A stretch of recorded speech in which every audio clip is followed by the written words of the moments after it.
Hi, everybody. I think now that we're at 10:01 and we have Tolly from Lambeth on the line, I think we're going to get started, if that's okay. So thank you so much for coming and joining us this morning.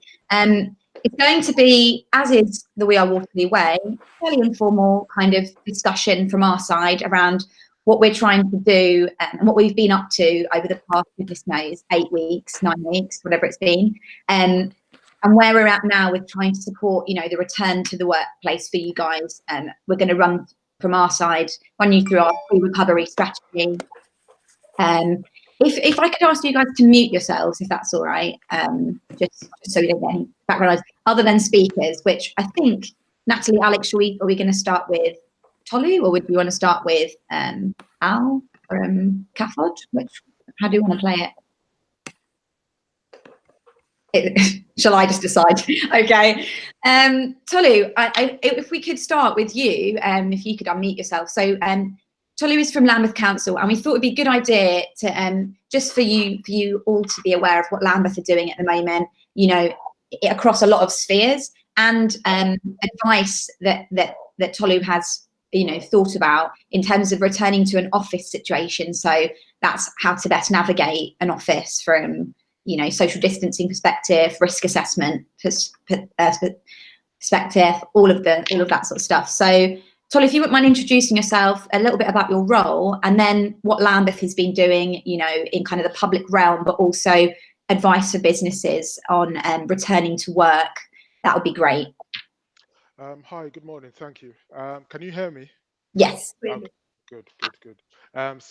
Good morning. My name's Tolu. I work as head of property operations for Lambeth Council.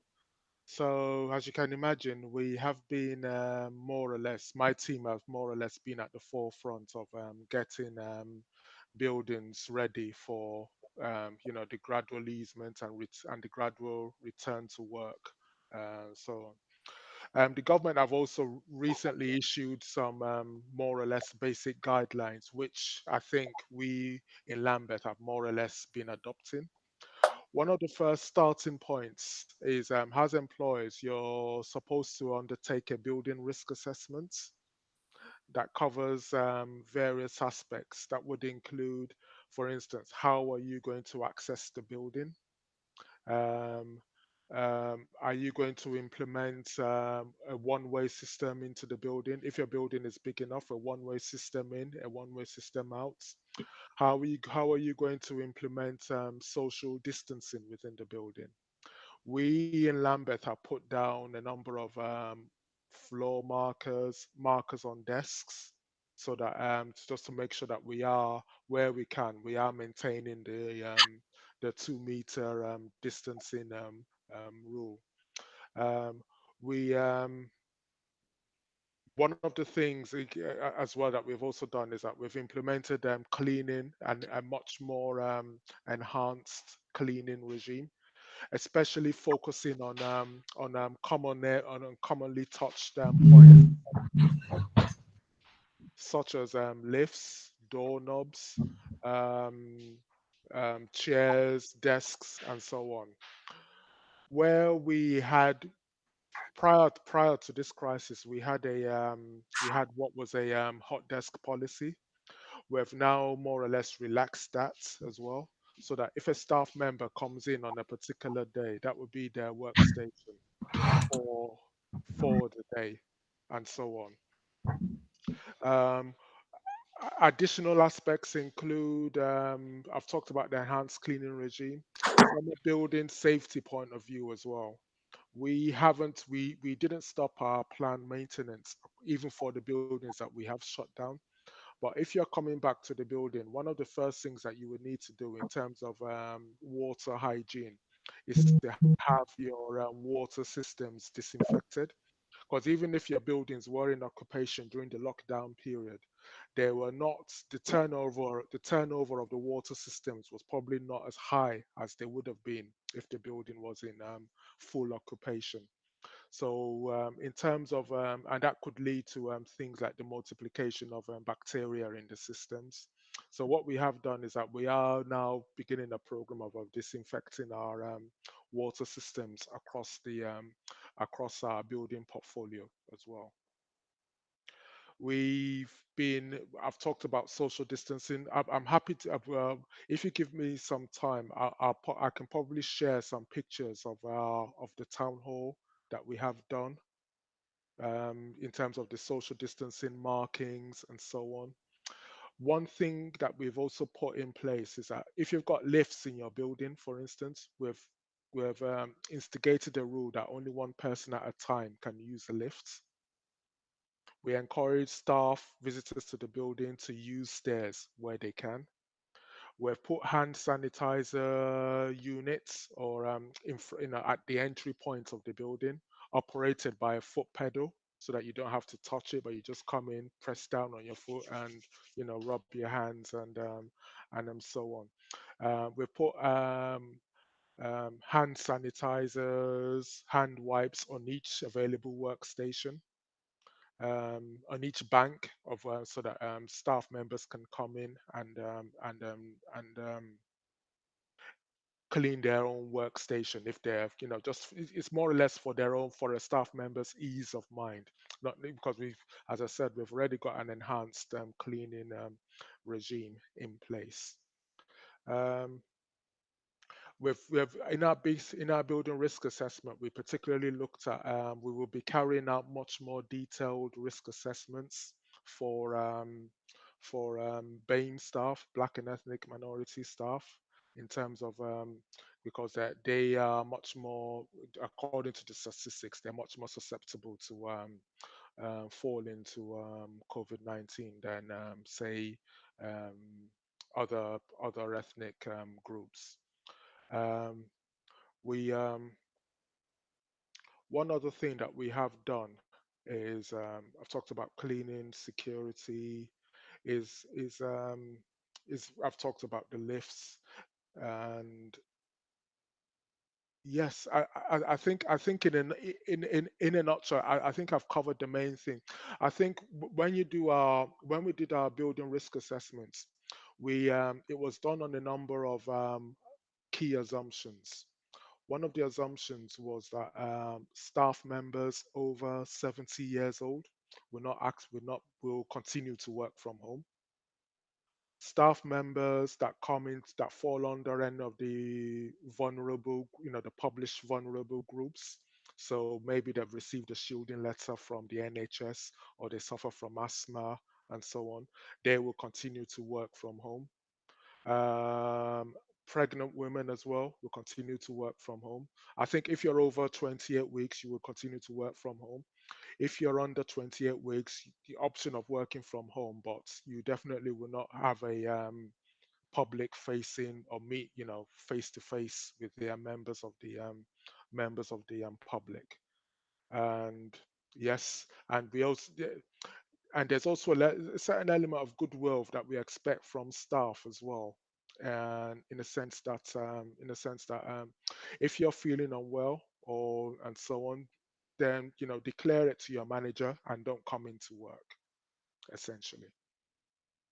We recognize that in some of the smaller buildings, social distancing will be a problem, especially in stairwells, in maybe heat and eat areas, and so on.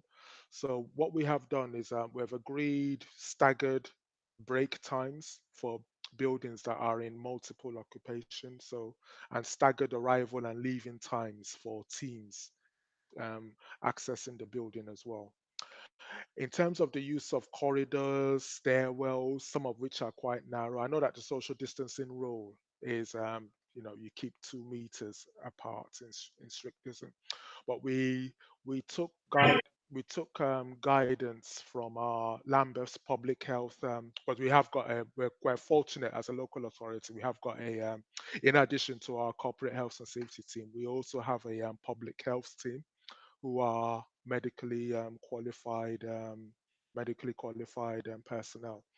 The advice given to us in terms of social distancing, in the sense that you're much more susceptible to COVID-19 if you spend more than 15 minutes in the company of someone and face to face talking with someone. So if you bypass someone in a corridor, say a gap of I don't know, a minute, you spend 30 seconds passing someone in a corridor. You don't turn and speak to that person. You just continue on your own way. Then the risks of you getting COVID-19 do not increase. As long as you do not sit and you don't stand and chat, having little chats in the stairwells, in corridors, then the risk is more or less not increased. You just bypassing someone in a corridor. And we've taken that on board. So what we have done in some of our more smaller buildings where we've only got one staircase, there's only one staircase that goes up and down. We've integrated, just keep to the left signs, so that when you're going up and when you're going down, you abide by those rules. But in some of our larger buildings, we have been able to instigate a one-way system. So one staircase goes up, the other staircase is used for downward journeys. Again, from a fire risk assessment point of view, the caveat there is that if the fire alarm is sounded, then obviously everybody is moving in one direction anyway. So those rules are relaxed. Everybody's moving in one direction out of the building. So it doesn't necessarily negate any, create any additional fire safety issues. In terms of fire safety, one thing that we are looking at, we're having conversations with our fire risk assessor, is that when the fire alarm does sound, the current convention is that you congregate in a certain area. We've looked at the risk of, in terms of social distancing when a fire alarm is activated. So what we're working towards now is having a sort of dispersal system in place whereby people do not congregate in one particular, there isn't a particular muster point. If you're in the building, you keep your phones on. Obviously, you will have your fire marshals, your fire controller, and you remain in regular contact, say every 20 minutes, asking the fire controller or the fire marshal, is it safe to come back into the building or not? So I think in a nutshell, happy to share some pictures and documents, with everybody on this call. But any questions so far? Yeah, thank you so much, Tolly. That was so useful. And if anyone does have a question specifically, please just unmute yourself and fire away. What sort of advice do you have for smaller businesses that don't have tons of experience in writing risk assessments? Is there maybe a template that you would advise to follow, or where would someone start who doesn't necessarily know a lot about that? I could send you the template that we used. If that helps. There's also a template that because at the moment my team is we're quite heavily involved in giving schools advice as well, because obviously they're scheduled to reopen on the 1st of June. So they've got their own separate templates, which we can more or less send either. I think the Lambeth one will probably be more relevant as opposed to the schools one. I'm actually using the one done by the HSE from Northern Ireland. They've come up with a prototype, which is really helpful. I'll be sharing that in my bit in a minute. Okay, so that's quite. So the HSE have got their own ones. I haven't seen the Northern Ireland one, but yeah. Perfect. Thank you so much. If it's okay with you, I'd like to move on, and we have Al Lewis on the call, who is sporting the very funky headset there with like a flight attendant. Love it. Al, please introduce yourself to the group and let everyone kind of know what you've been up to at CAFOD in terms of making the building ready for purpose. Yeah. Hello, everyone. My name's Al Lewis. I'm the facilities manager at CAFOD. We're on Westminster Bridge Road, just next door to Morley College. So we've been operational continuously pretty much all the way through. We're a charity, so we get donations in the post. So normally a building of 350 people currently has, I think, 6 people in it. So it is a bit empty in here, and I'm sitting on reception. And basically, we've been, with a very small number of people, it's easy to social distance and that kind of stuff, but we're also planning for the return and what that looks like. And how do you, can you go back to 350 people? Probably not. What do you do? How do you do it safely? That kind of stuff. Fortunately, one of the things that I've realized, so we're not expecting to go back until mid-July, possibly slightly later, and it'll be a phased return. At some point, the word from my friends in politics appears to be that 1st of July appears to be a rough end of lockdown scenario. But then what we'll do is we'll bring a couple of teams in that work much better from an office, and then invite people who want to come in, but without any sense that they have to come in, and we'll slowly start filling up the desks.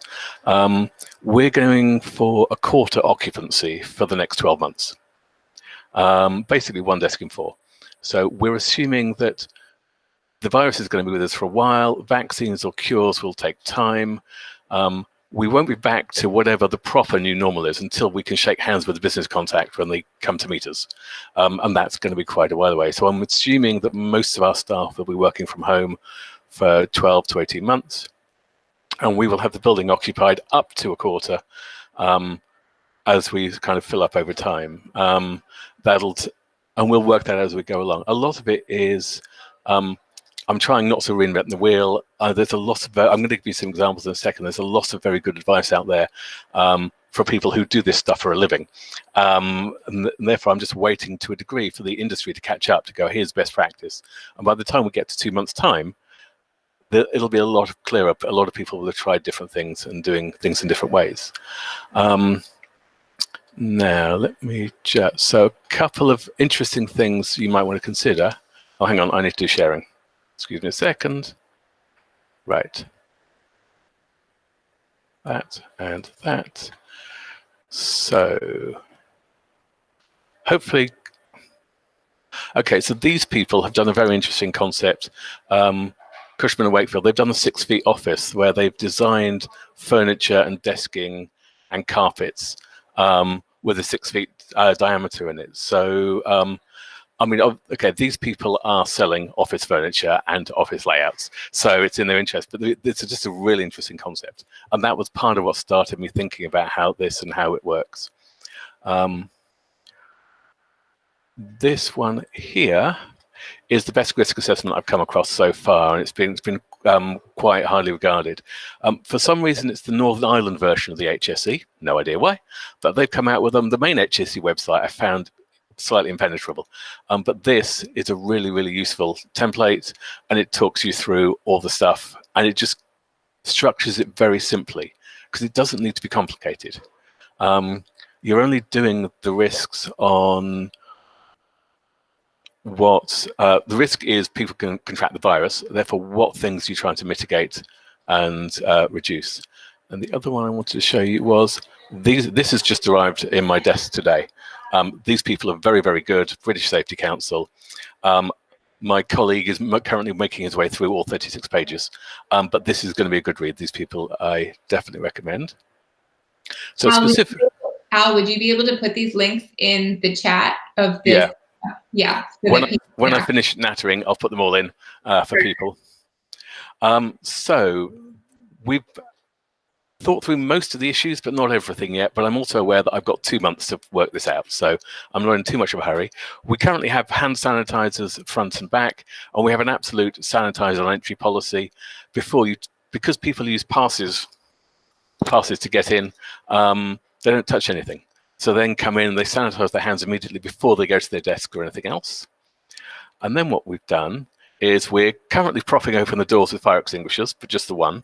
We're going to get door closers installed on the bottom of the doors. There's a delay on them because lots of people are getting them, so that these things will hold the doors open to the open plan areas immediately, but they will close them in the event of a fire alarm.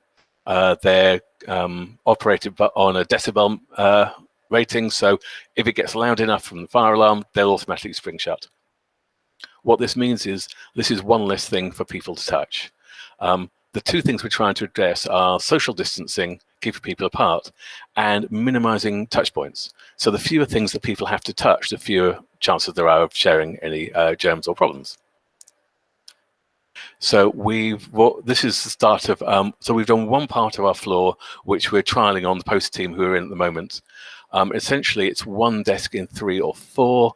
As you can see, we've got some tape on the floor to indicate don't cross this area, don't go in here if there's somebody else there. The one in the middle of the green tape is the one that's used. The other 2 have hazard tape on them, and we've also taken the mouse and keyboard away. So all the desks we don't want people to use don't have mouse and keyboard on them anymore, so you can't actually use them very easily. This is a copier area, again designed to just visually give people reminders of where to go and where not to go. And this is the other copier. Now, as you can see, that's a corridor space, so we can't have 2 meters from the copier because then you can't walk down a corridor. But if you're walking past someone, it's absolutely fine. It's just don't stand at the copier and have a chat, basically. That way, left. That one doesn't show you anything helpful. That's better. So again, this is there's a little pod of 4 desks, and you've got one desk that's being used, and all the others are out of bounds. We've picked the ones by the windows that are furthest from the corridor areas, and because CAFOD is a very social place, people are very friendly, I've deliberately orientated them so they're all the ones that face into the main entrance. So actually, when you come onto the floor, you see other people's faces, and there's a chance to wave and say hello and that kind of stuff. That's another one. I think that's probably it, really. I think you get the idea of that. Have I stopped sharing? Good. Yeah. Okay. Thank you. So to a degree, it depends on when you're thinking of opening your office and coming back in. I don't think, certainly offices won't be open before July. And then it's your choice. It's a case of when you actually feel ready. It's not a case of, you must open on the 1st of July or whatever. So you've got plenty of time to learn from other people, see what good practice is out there. But the main thing is keeping people apart. We do it in the kitchens as well. We've got socially distance in our lunchroom. It's 1 person per table. And that works fine. It means you have to talk rather loudly if you want to have a conversation because everybody's about 8 feet away. But it works. We can still have a conversation. You can have lunch with that. We're going to go to single-person meeting rooms, no matter how big the room is. We're still chewing this one over, but essentially, we're expecting all meetings to happen remotely, and there might be 1 person in an actual meeting room doing using that space. It just avoids the problem, if you can minimize the places that people meet or have contact, it makes it a lot easier. Our toilets you can all push them open with your feet to go into them, so you don't need to touch anything. And hopefully people have washed their hands before they leave, and therefore can open the door safely. We've got showers for all of our cyclists, which we're still discussing how we do that well, because that's a complex one. Kitchens and stuff are fine. The only area, so we're not expecting people to use PPE. It's really not that kind of place. The one exception is our little post room, which isn't very big. And so everybody wears masks in there, and they sanitize before and after. Because it's a tight space, much of the time people are 2 meters away, but they're in there for hours, opening the post and doing all that stuff. And they're sharing some equipment because we haven't quite got 2 of everything. So that is an area that is more of a risk. So everyone wears masks when they go in there, and they sanitize before and after. And we've got sprays so that any shared equipment can be wiped down and stuff. That's about as far as I've got at the moment. That's quite far out. That's pretty good going. Thank you. Any questions, comments? Yeah. Michael, do you want to go, and then Jackie?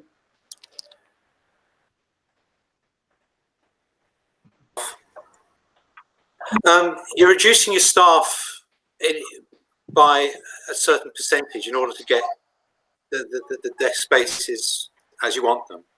Mm-hmm. Presumably, then you're going to have people effectively hot desking. No, we're still. My thinking's changed on this over time as more discussions have come out. No, we're going to go to the opposite direction, which is people will have 1 allocated desk, and that's it, and they don't share. Most of the people will still work from home until such time as the entire crisis is over. We may go to a shift system, which means we will have 1 week on and 1 week off. So therefore, 1 team will come in on week A, and a different team will come to the same desk on week B, and you've got 48 hours for the virus to die out over the weekend, and the cleaners are in at 6 a.m. to clean everything. But definitely no hot desking.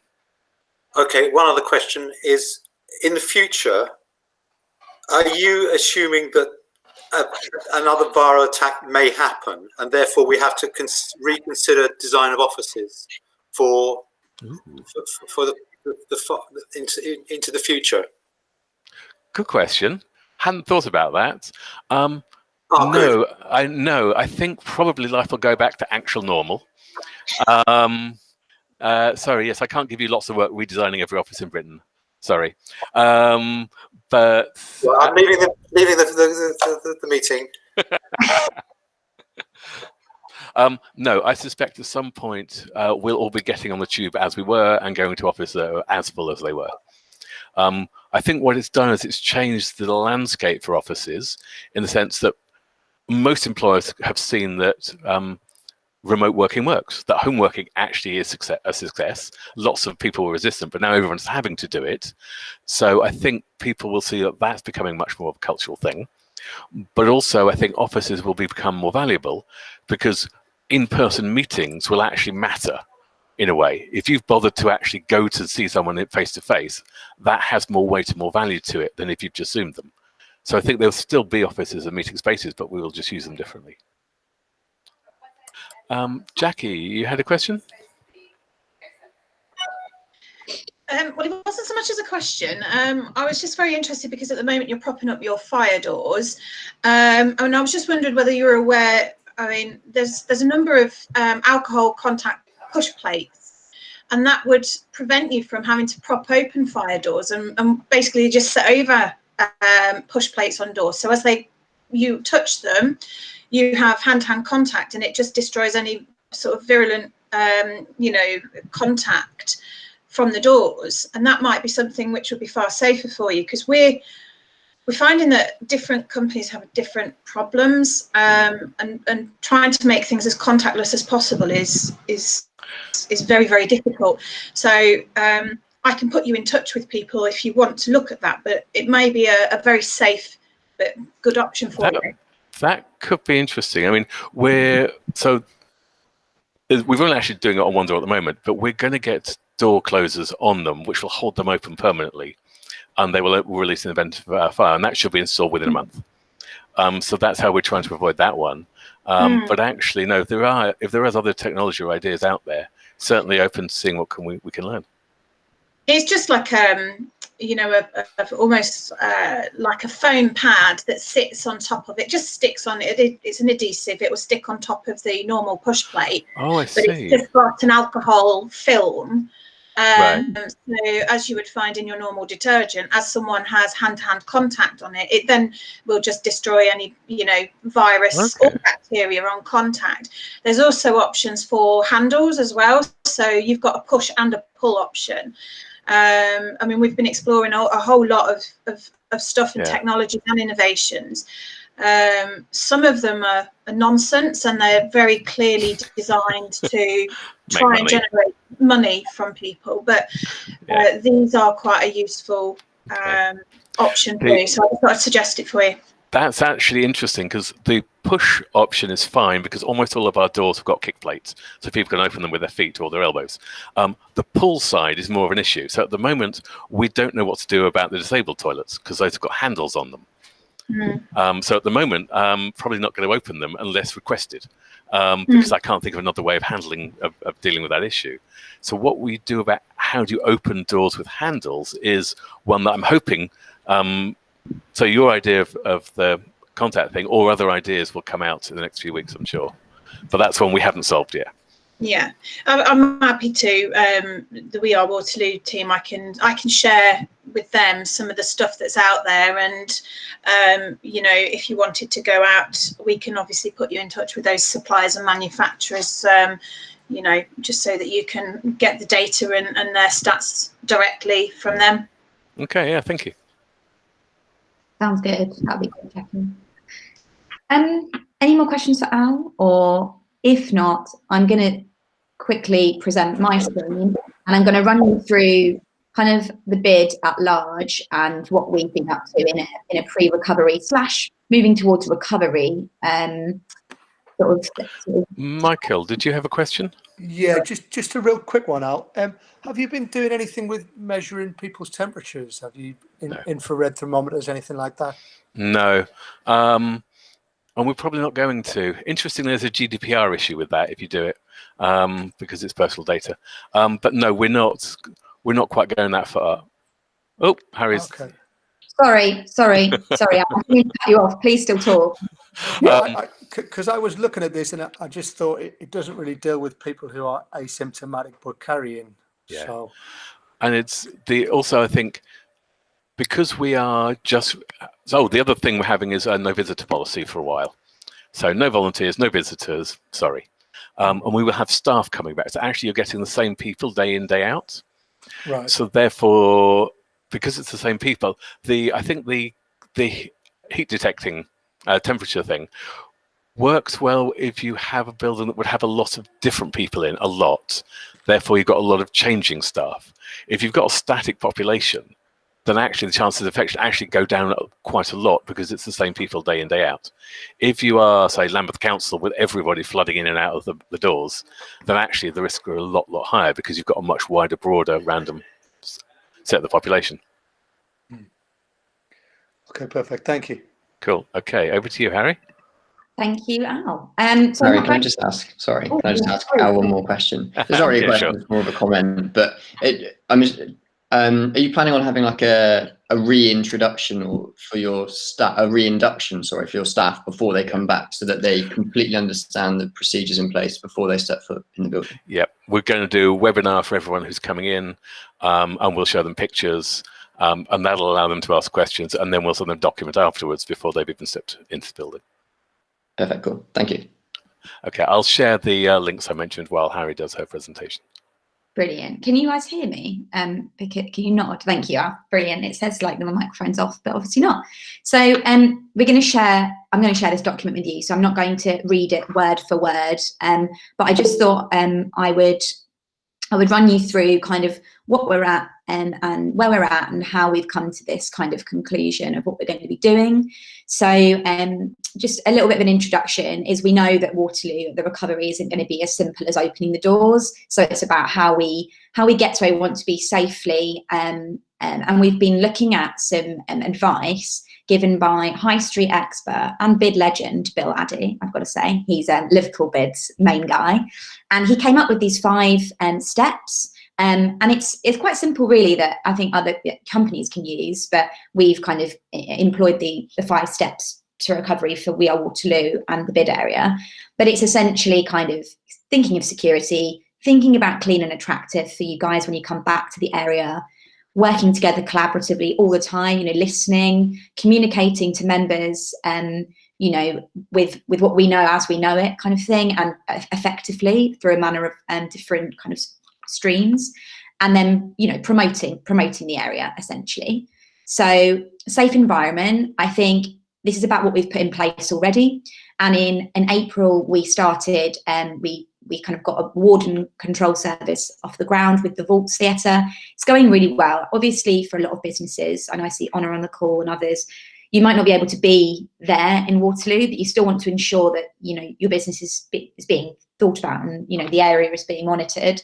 So, so far so good. We have a team of people who are going around the bid area once a day. Is that right, Alex? I think, and they report into us issues that have been arising in the area. It can be, rust sleepers in Millennium Green, which seems to be a regular theme, or anything, from a wide range. Even if there's graffiti, then we can speak to Lambeth and make sure that that's removed, in a timely way. Alex, you've unmuted, so I'm seeing you want to say something. Yeah, just to highlight that point, we're in constant communication with the team when they're on the ground. They're working normally sort of 6-hour shifts at various time patterns throughout the day. We have linked them in with the South Bank Patrol, who have more sort of powers. They have CSAS powers, so community certified something or other, which means that they actually have devolved powers from the police and from the council. So they're able to kind of to find people to hold them for questioning. So we have that good link with the South Bank Patrol. Our patrol do not have those powers. They are simply SIA trained. But it's a really useful link to have sort of in case of emergency. And as Harry said as well, they're really good eyes on the ground.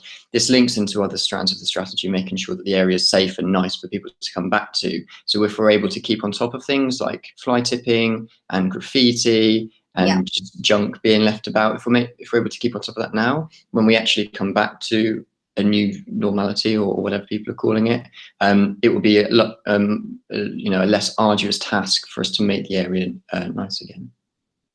Thank you, Alex. You might as well stay unmuted because this is very much your remit. We're thinking about as well, I know I've emailed yesterday or the day before about a kind of welcome backpack, which thank you so much. We've had such a good kind of response to businesses potentially wanting us to procure some PPE, some hand sanitizer, creating this little pack that we'll put together and give you when you're ready to come back to the area. I think so we're now in a place where we're definitely going to push forward with that as we received some kind of intelligence, I'd say, from larger businesses saying they're covered, but from smaller businesses less so. So that's we're going to make sure you've got stuff for you when you come back. And also in terms of the socially distancing measures, as you know, with We Are Waterloo, we're not really ones to just sort of stick a plain yellow sign down on the floor that says, 2 meters distance. We're going to be working with Lois O'Hara, who's a Brighton-based designer, on some funky vinyls for the floor, which we will be able to give businesses and also put down on streets such as Lower Marsh, for example. We're going to go for a different kind of branding in keeping with the market branding on that one. But essentially, we are going to have a stock of floor vinyls for you should you need them. It's just about getting in touch, and when we're all ready to go with that, we'll obviously be in touch with you and can distribute them. So they're going to be like little feet, and they're going to be circles arranged, and then a line for queues. So hopefully we should be able to kind of tick off a lot of options for different industries in the area. Just on that, Harry, so we're looking to give businesses for free a certain allocation. We're just figuring out the numbers at the moment, but we're looking to just provide these for businesses, so you've got them ready to go as soon as you're back in business. And then we've been working, like Harry said, with Captain Cyan, who are a local-based printing company. And if you need any more of a specific type of vinyl, you can purchase additional ones for a reduced rate. So that will be the plan for the vinyls. Absolutely. Great. And then again, following on, as with security, clean and attractive, we want you to know that we're keeping on top of, making sure the area is tidy and pretty. And I've got to be honest, the planters are looking great, aren't they, Alex, at the moment? We've got a local resident, Francis, who's also our gardening lead, who's been making sure that they're, they're sort of being litter removed from them, although there's fewer people around and about, so they seems to be better in any case. But we're also going to increase planters. It seems like the right time to be thinking about this and having those conversations. So we've got some more coming in, and that was, Alex, that's with on Emma Collins Gardens, is that correct? I'm just reading. Yeah, we were successful in a SIL, community infrastructure levy grant to make the area a little bit nicer. Yeah, perfect. So we'll be in touch with you when they're going. Increasing lighting as well, and this is again from a security angle. We're going to be looking at creating more lighting and putting more lighting across the bid area. Increasing our pocket parks, so we got a grant to begin works on McLaren House, that's on Blackfriars Road, and we're going to, when we're able to, pick up a discussion with Weston Williamson, who are going to create a new pocket park for us on Baylis Road. So that's by Duke of Sussex pub, just there. Cleaner streets, as per we are working with Lambeth and our own, just to sort of make sure that everything's nice for when you guys come back to the area. I've already sort of touched on this. We're going to, I guess, touch in with Lambeth about the infrastructure and the barriers that are going to be put into place, and making sure where possible we make them pretty. That's what we try and do. and maximise public space. So where we're able to, you know, reimagine kind of empty car parks, car parking spaces and things, we can try and see whether we can create and curate an area sort of safe for the community to use going forward.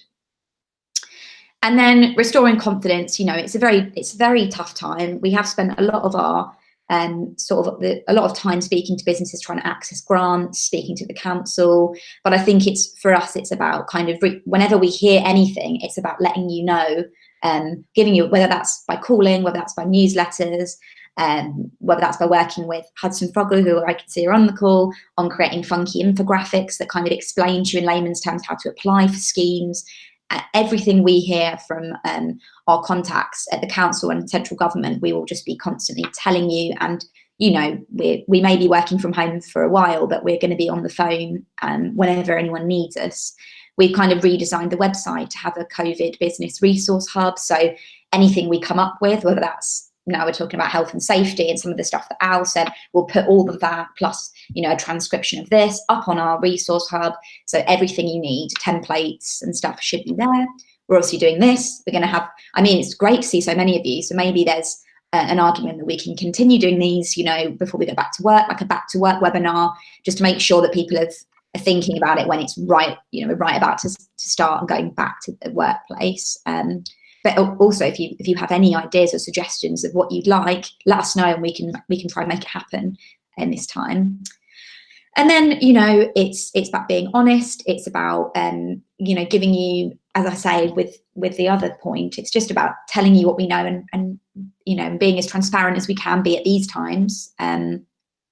So there's, you know, we're having discussions about levy payments and, you know, as I say, the whole team are amenable to phone calls. Should you need us, if you need us to lobby on your behalf to the council or anything, you know, we're always around. So please just give us a ring. And then community campaign. As you all know, we love our area. We love all of the businesses that make it up and the residents. And it's kind of about maintaining our love for the community whilst we do this. So we've got a few ideas. We've got hoarding. So on Lower Marsh, there's Borough Produce Cafe, which is being redeveloped, and we're going to be putting sort of a welcome back sign onto the hoarding, which will be nice and hopefully quite fresh feeling. It's going to be, I suppose, in the style of the rainbow, and you know, the NHS rainbow, but maybe pushing it a bit more in with the Lower Marsh branding. As we do, we have the He Is, She Is, They Are Waterloo campaign on our social media, where we, you know, put people at the front of our communications. We're going to be pushing for, you know, the doctors at Waterloo Health Practice, the grocers who've remained open, maybe a postie. We had a milkman not too long ago. So, like, you know, keeping them front and centre of our comms is really important. And then a Waterloo sing-along. So that is hopefully working with Oasis Waterloo and Hudson Fogel. We're going to try and create a little video when people come back. If you want to, you can record yourself singing a line from Waterloo by ABBA. I mean, I'm going to implore that you all do that. And then we're hopefully it's going to be a nice message to share once we once we're through the worst of this pandemic. It'll be something to look forward to. And to say that we've, you know, the community has always been front and centre of our minds. So I think that is that. I think I've gone on for too long, to be honest. But if anyone has any questions on that, please just raise your hand and ask us. Or if there's anything specific that you need, you know, we're around. Nope, looks like no questions on the recovery, which is great. We'll share it with everyone so you know what we're up to. And please, if there's anything you think's missing, tell us. You know, this is you are who we're doing it for. So we want to make sure all the time that we're you know, we're helping and supporting you through this. Alex, you've unmuted. I've maintained my unmuted status. No, nothing really to add yet. If you need anything, just get in touch with us. You know, we'll do our best to either help or put you in touch with someone who can help. And in terms of timelines for the packs, we're sort of really trying to get those ASAP for you. Next week, we're trying to sort of end of next week is like our where are the packs, and we need to get the social distancing signage, you know, everything, all the vinyls and everything ready. So hopefully we'll have those back end of next week, you know, or at least they'll be being designed and printed next week. Fab. That is all. It's really weird looking at Ian and everyone's muted. Yeah, so that's that then. It's great to see you all. I don't know about Natalie and Alex, but I'm okay to stay on this call if anyone would like to sort of have a chat. But if not, enjoy the rest of your Friday. Have a lovely bank holiday weekend. We'll be sharing this and lots more with you over the course of the next few days, week. So yeah,